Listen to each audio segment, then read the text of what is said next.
We are Nagi's FXR frame. This is a shovel frame. No, it's an Evo frame, isn't it? And he's modified it quite a bit to fit footrest mounts down here.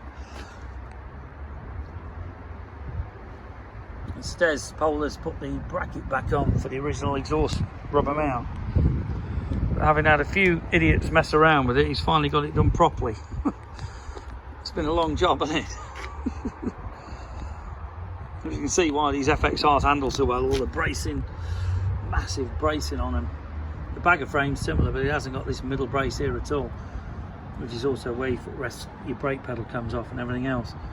But massive gusseting on here, you know, really overmade compared to the modern bikes. These are all handmade apparently, and I know in the States they do a similar frame which is now £5,500 to buy. So that's why these bikes are really going through the roof. So you swing your side stand mount, or kickstand, whatever you want to call it, down there as well.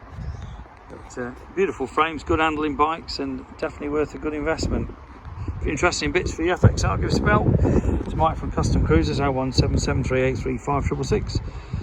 Alternatively, customcruisers.com, or the new site customcruisers.eu is getting there, but with the COVID-19 not a lot been done.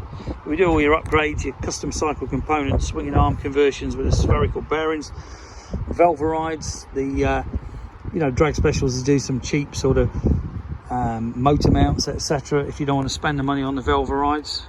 Alloy art, S&S motors, Baker 6-speed kits, you know, pretty well 5-gallon tanks, you name it. Thank you.